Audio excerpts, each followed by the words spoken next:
Hello everyone, my name is Tanisa Lifsey, and I hope you enjoy this presentation that I have for you on learner differences. When I think about my background and my life, my memories are not really what I expected them to be. They're actually quite different because a lot of things that I thought I'd remember, I've forgotten. I grew up in a military family with very authoritative parents, and I was the oldest of three girls, but my parents made sure that I always had choices. Me and my sisters had some choices. And my first memory is actually an episodic memory of snow.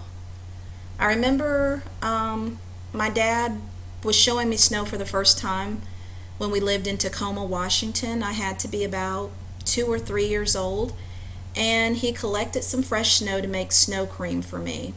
I can't remember what it tasted like, but I remember the feeling that it gave me just because it was something special my dad had done for me.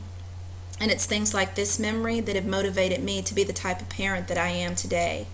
Because I try to do things that make my son know that he's valued, that he's special. My first memory of a victory, I'd have to say, would be riding my bike without training wheels. I was terrified to do it, but my mom and dad kept encouraging me, and so I kept trying. Fell into a ditch, but I got up and kept going, and eventually I got it. I was an only child until about age 5 when my first sister was born, but she was born with a heart defect, and she died 8 days after my 7th birthday. So I'd have to say that her death was my first memory of a real tragedy. My hobbies include cooking, creative writing, and traveling, which I absolutely love. But when you talk about passions, my passions are music and singing.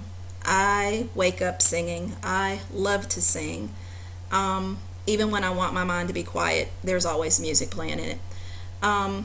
It's been a big part of my life, singing and music, in my home, at church, at school, pretty much everywhere.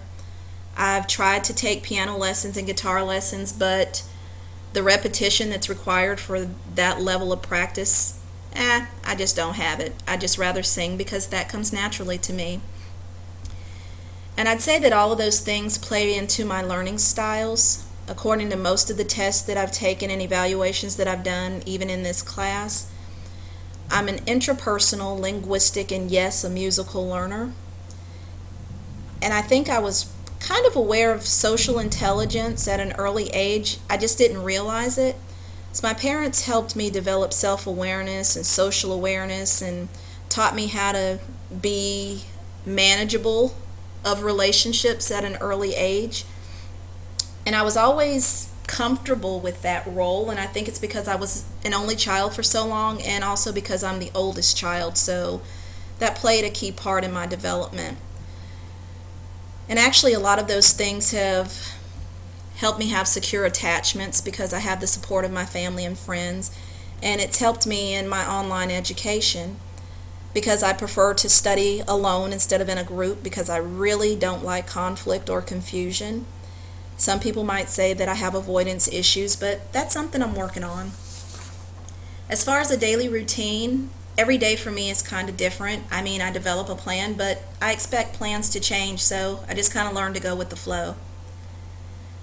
When I had to pinpoint hot button issues, man, I was thinking about everything.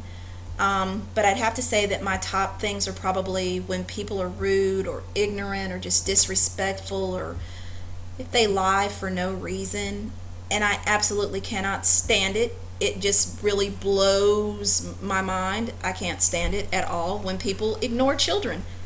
That just kind of sends me over the edge. But what I've learned is that learning is happening all around us every day, and I agree with most of the theories that we've discussed in this class.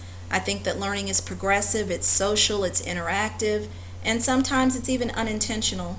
Like, I learned something new about myself doing this project, and I hope that you did too.